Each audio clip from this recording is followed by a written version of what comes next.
Hello guys, welcome back to the channel. कैसे हो लोग? I hope you are all good.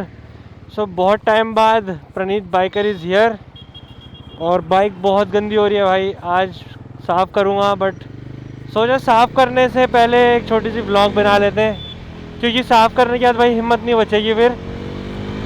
तो सोचा आज भाई बाइक को निकाल ही लेते हैं यार, बहुत टाइम हो गया था पता है। और मेरे को मेरे अपने माइक की भी थोड़ी सेटिंग वेटिंग चेंज करनी थी। और अभी मैं पहले माइक की सेटिंग चेंज कर लेता हूँ। ये रोड देख रहे हो भाई, बिल्कुल साफ़ सुथरी कर दी है पहले से।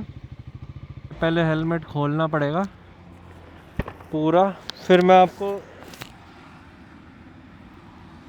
दिखाता हूँ।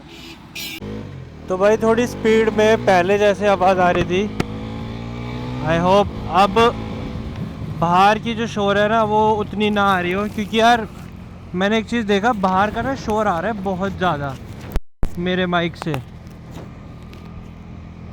बहुत ज़्यादा शोर आ रहा है बाइक। तो मैंने कुछ वीडियोस में नोटिस करी, तो मैं कहा यार ये चीज़ भाई आप लोगों को भी अच्छी नहीं लग रही होगी कि हाई स्पीड में ऐसी हो रही है।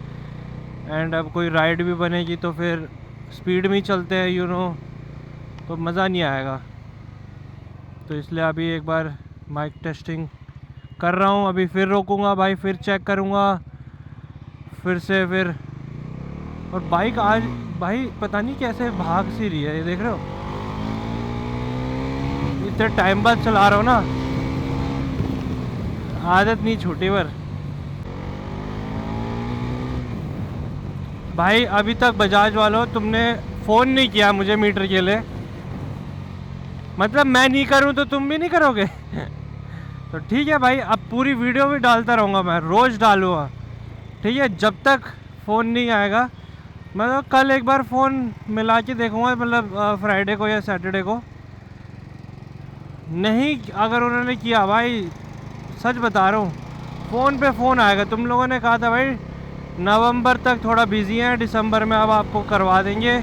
बट देख लो भाई अभी भी मीटर में ब्लैक स्पॉट्स आ रहे हैं। अगला साल आने वाला है एंड सारे भाई लोग जो हैं NS 400 UG के लिए ले रहे हैं और सोच रहे हैं कि भाई UG लेनी सही है या नहीं, या कोई दूसरे सेगमेंट में जाना हो तो क्या करना है, क्या करना चाहिए मतलब। और मेरा ये लेने का क्या रीज़न, क्या मोटिव था, तो भाई बिल्कुल बताऊंगा आप लोगों को कि मेरा रीज़न क्या था। सबसे पहले मैं बताता हूँ, मेरे पे 390 थी, तो 390 सेकेंड हैंड ली थी मैंने क्योंकि मेरे को शौक़ था। तो बहुत पहले उस टाइम पे मेरे पास मतलब क्या बोलते हैं, ज़्यादा व्लॉग्स नहीं करता था बट डाल देता था थोड़े बहुत, इसी कैमरे से मैं डालता था। सो उस बाइक से मैंने थोड़ी स्टंट वंट सीखना स्टार्ट किया था। अब मुझे यही था, अब क्या था भाई उसमें इंजन चेक लाइट आ रही थी, जैसे ये आ रही है तो उसमें चेक लाइट आ रही थी। तो चेक लाइट के चक्कर में बार बार चेक लाइट आ रही, अब समझ नहीं आ रही भाई दिक्कत क्या है। अब सेकेंड हैंड चीज़ में भाई भरोसा नहीं होता। तो तुम्हारे भाई ने सोचा भाई इसको जितना जल्दी हो सकता है उसको निकाल दो। तो वो बाइक मैंने EMI पे ली थी बट फिर मैंने उसे सेल कर दी और फिर मैंने इसको लिया है भाई फुल कैश पे। ठीक है, अब मैंने ये ली क्यों, और भी तो मैं फिर से 390 ले सकता था। ठीक है, अब मैं आपको बता दूं भाई, मेरा प्लान था कि भाई एक कम बजट वाली बाइक लेनी है, बट हाँ 390 के ऑल्टरनेट में लेनी है। मुझे पता था, उसी टाइम पता था कि भाई 390 जैसी तो नहीं होगी बट 390 से थोड़ी सी कम, मतलब अगर हाँ मैंने 2,30,000 की ये ख़रीदी है ठीक है, तो 390 पड़ती है 3,60,000 की। अब भाई क्या उसमें फ़र्क आएगा? ठीक है, फ़र्क आएगा भाई। मतलब पूरा 1,00,000 बराबर है भाई, वो 1,00,000 रुपये ज़्यादा है। तो मुझे काफ़ी पैसे बचे भाई, उन पैसे बचा के मैंने छोटे मोटे मॉडिफिकेशन करवा, इतना भी नहीं, ये लगा लो मोटा मोटा 20-30 हज़ार तक खर्चा किया होगा, टायर्स मिला के और छोटे छोटे चीज़ें समझ लो, वो सारी चीज़ें मिला के मैंने 20-30 लगा दिए होंगे मोटा मोटा। सिंपल सी बात है, परफॉर्मेंस वो दे रही है, ब्रेकिंग्स वो दे रही है, फीचर्स वो दे रही है। बस यही था कि भाई पावर जो वो दे रही है ना 390 जो दे रही है NS 400 भी दे रही है, बट है थोड़ा फ़र्क, 19-20 का नहीं 18-20 का फ़र्क है। ठीक है, अगर ये यहाँ पे है तो 390 हो, तो देख रहे हो जो जैकेट सी लटकी हुई है, तो ये डिस्टेंस हमेशा रहेगा। देख लो वो ई रिक्शा है ना, दिखेगी 390 बट ये डिस्टेंस रहेगा। हाँ फीचर्स वाइज उतनी खास नहीं है, बट हाँ एक कॉम्पैक्ट सा आपको डिजिटल मीटर मिल जाता है, LED लाइट्स मिल जा रही हैं, LED DRLs मिल जाते हैं। ठीक है, आपको एडजस्टेबल क्लच ब्रेक्स दोनों मिल जाते हैं, और एक नेकेड बाइक है तो एक कंफर्ट पोस्चर भी आपको मिल जाता है। तो हाँ 2 लाख 2.5 लाख अंडर 2.5 लाख ये एक ही बाइक है जो मुझे 390 जैसी ऑल्टरनेट पावर मिल रही थी। ब्रेकिंग्स पे मैंने इतना गया ही नहीं, मैं भाई काफ़ी टाइम से बाइक चला रहा हूँ तो मुझे इतना इशू नहीं था। वो भाई देखो बाइक चला चला के आप समझ जाते हो ब्रेक कैसे लगाने। अब 150 की स्पीड में ऐसी रोड पे चलाओगे और ब्रेक सोचोगे कि वो रुक जाए, 5 सेकंड में रुक जाए, अब नॉट पॉसिबल भाई, इवन सुपर बाइक भी नहीं रुकती। बट हाँ उतने अच्छे ब्रेकिंग इसके नहीं है भाई, मेन रीज़न मेरा यही था। अब आप मेरे से पूछोगे कि भाई अगर मेरे पास बजट है 2.5 लाख रुपए का और हम एक बिगनर स्टार्ट कर रहे हैं तो मुझे ड्यूक 250 लेनी चाहिए या ये लेनी चाहिए, मैं आपसे बोलूँगा बिगनर हो भाई ड्यूक 250 पे चले जाओ। ठीक है, ये पावर ज़रूर फेंकती है बट आपको जो ड्यूक 250 में जो फीचर्स मिलेंगे, ब्रेकिंग मिलेंगे, पावर भी ऐसा नहीं है कि बहुत कम है, वो उसमें भी बहुत सही है भाई, तो वो सब कुछ आपको मिल जाएगा, तो कोई इशू नहीं है, तो आप उस पर जा सकते हो। बट अगर आपको है कि भाई बस टॉप एंड ही मारनी है, समझ लो, और NS ही लेनी है, कि मन में एक है कि हाँ यार NS ही लेनी है, फीचर्स इंस्ट्रूमेंट से कोई मतलब नहीं है। ठीक है, और लुक्स जो है उतने अच्छे नहीं है, ठीक है, आई मीन शार्प लुक नहीं है, समझ रहे हो, हर जगह से कर्व दे दिए, ये देखो जैसे ये कर्व दे दिया, बट हाँ ड्यूक में कर्व नहीं है भाई, शार्पनेस है, हर जगह पे एजिस कट है, कट टू कट। सो इसलिए अगर मेरे साथ ये कंपैरिजन के लिए पूछते हो तो मैं वो बोलूँगा वो ही। बाकी अगर आप मेरे से कहते हो कि भाई हमें पावर चाहिए यार, ड्यूक 250 को भी हरानी है हमेशा, जब भी हो वो मेरे पीछे ही हो, तो भाई NS 400 ही लो। अब मैं एक चीज़ बताता हूँ, एक चीज़ और, ड्यूक 250 या ड्यूक की कोई सी बाइक चलाओगे ना आपको एक रफनेस सी फील होगी, बट ये चलाओगे ना आपको बहुत सॉफ्टनेस फील होगी, बहुत स्मूथ फील होगी। ये सबको पता है जिन्होंने लिया है, ये देखो रो कितनी सॉफ्ट है भाई, इसकी साउंड भी सॉफ्ट है, चलाना भी इसको मतलब बहुत सॉफ्ट है और बहुत इजी है, ये देख रहे हो। अब आप मेरे से पूछो ये ड्यूक नहीं है, ड्यूक सॉफ्ट नहीं बोलूँगा, उसका इंजन थोड़ा सा ये है कि बैठा हुआ है, इतनी आवाज़ नहीं करती जितनी NS 400 की करती है भाई, मतलब स्टॉक एग्जॉस्ट। ड्यूक 250 में उतना नहीं करता आवाज़। और मैंने इसका पता करने जाना है यार एक्चुअल में, ये जो स्क्रैचेस है ये भी, तो वहीं पे जाता हूँ मैं, काफ़ी देर से टेस्टिंग वगैरह कर रहा था, मेरे को लग रहा है माइक ठीक है, मैंने चेक नहीं कर पाया, बातों में ही रह गया, तो चेक तो नहीं किया मैंने।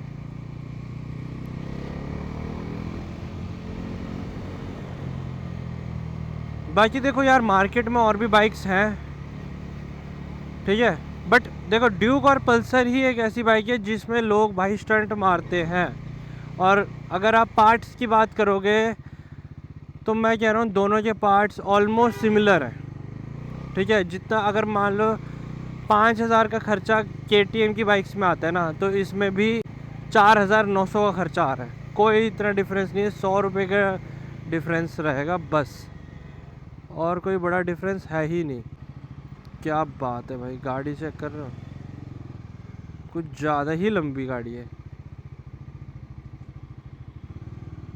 अपने को भी लेनी है यार ये वाली कार, न्यू कार है, कॉन्ग्रेट्स।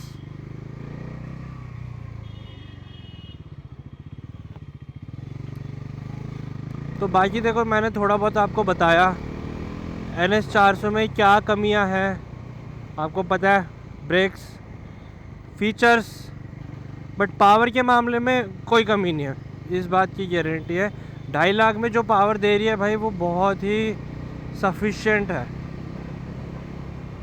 390 जो दे रही है उस प्राइस पॉइंट पे मुझे ऐसा लगता है भाई ओवर प्राइस्ड है।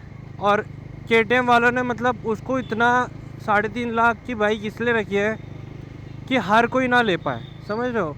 एक उसने एक स्टैंडर्ड सेट कर रखा है कि हर कोई बंदा ना ले पाए, बट पल्सर वालों ने क्या स्टैंडर्ड सेट किया है कि कोई भी बाइक ले सकता है ये, कि हाँ भाई कोई समझ रहे हो। मेरे को किसी को ऐसा कुछ नहीं दिखाना, इवन मैंने भी बाइक लिया यार ये।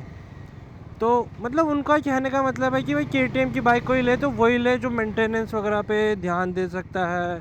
देना इसमें भी पड़ेगा आपको, बट पल्सर वालों ने भाई अब ये सोचो ना, KTM में सारी बाइक्स का मेंटेनेंस ज़्यादा है, बट पल्सर की एक ही बाइक है जिसका मेंटेनेंस सबसे ज़्यादा है, वो है NS400 जो अभी अभी मार्केट में लॉन्च हुई है।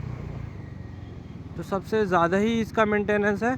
तो उन्होंने इस चीज़ पे नहीं सोचा, बस ये सोचा कि भाई पल्सर के लोग जो ऑडियंस है वो बहुत ज़्यादा है, तो उन्होंने इसलिए सोचा कि भाई NS400 ऐसी बाइक बहुत अच्छी बिकेगी, और बिक भी रही है। एक्सीडेंट्स भी हो रहे हैं और अच्छे,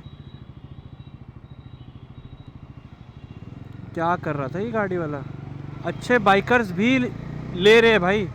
ऐसा नहीं है कि कोई भी ले रहे है, अच्छे बाइकर्स ने ही लेना स्टार्ट किया है। फिर धीरे धीरे भाई इसका नाम थोड़ा ख़राब हो रहा है, ठीक है, बट होने नहीं देंगे भाई। बस ये है कि बाइक कोई सी भी चलाओ, स्कूटी भी कोई सी भी चलाओ, रोड पे निकलते हो भाई हेलमेट वगैरह पहन के चलो, जूते वूते पहन के चलो यार, समझ रहे हो। राइड पे जा रहे हो प्रॉपर मतलब कुछ सपोर्टिव जीन्स टाइप पहनो, या राइडिंग पैंट हो राइडिंग पैंट पहनो। जैकेट पहनते हो तो थोड़ी मोटी जैकेट पहनो अगर राइडिंग जैकेट नहीं है, ठीक है।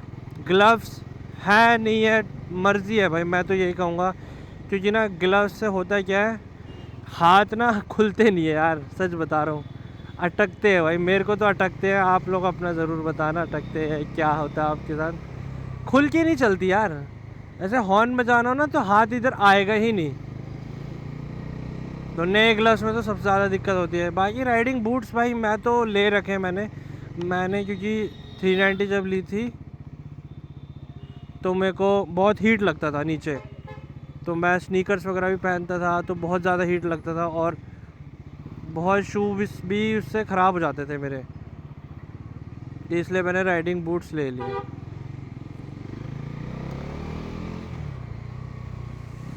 बाकी इस बाइक को भाई आप ले सकते हो, बस कुछ चीज़ों का ध्यान रखना। अगर आप बिगिनर हो तो इस बाइक को ले लो, कोई दिक्कत नहीं है, बट इसको ब्रेक मारना सीखना ज़रूर।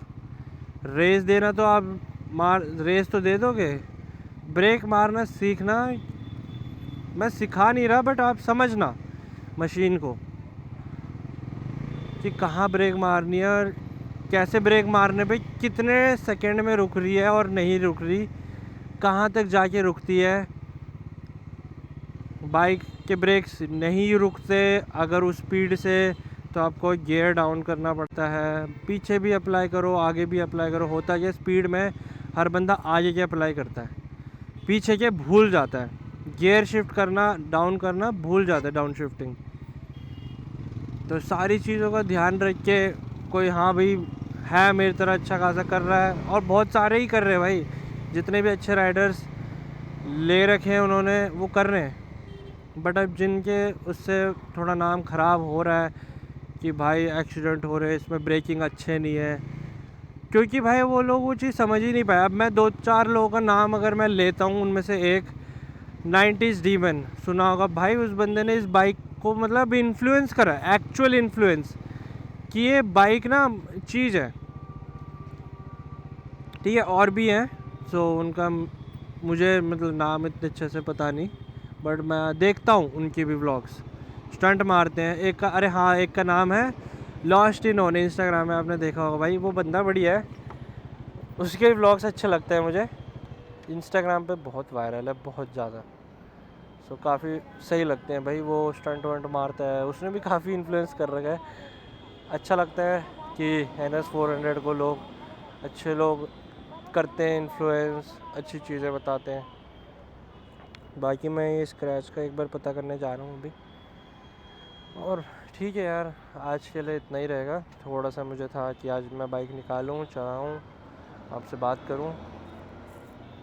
व्लॉग्स डिले हो रहे हैं, आई नो, ठंड का टाइम है ना, तो ज़्यादा उसमें नहीं ज़्यादा। और मेरी लास्ट व्लॉग भाई गाड़ी मॉडिफिकेशन की थोड़ी बहुत मैंने दिखाई थी, एक छोटी सी व्लॉग, बट उसमें मैंने बोला नहीं था, तो मैं समझ गया उस पर व्यूज़ नहीं गए, तो आप लोगों को पसंद नहीं आया। तो आप लोगों को मोटो व्लॉग ही चाहिए, तो मोटो व्लॉग ही सही, मोटो व्लॉग ही आएगी। तो डोंट वरी, स्टे ट्यून्ड। अगली व्लॉग आएगी। थोड़ा सा भी यार ओकेशन एंड ऑल सब चल रहा है, इधर उधर बिज़ी हूँ ऑफिस के काम में। तो बाकी नेक्स्ट व्लॉग में मैं बताऊँगा भाई इस बाइक को ख़रीदने के लिए ना आपकी सैलरी कितनी होनी चाहिए, ठीक है। सो ठीक है भाई, कमेंट में ज़रूर बताना आप लोग की कितनी है, मैं कमेंट में भी आपको रिप्लाई करता हूँ भाई। मिलते हैं, see you, tata bye bye, take care, see you soon.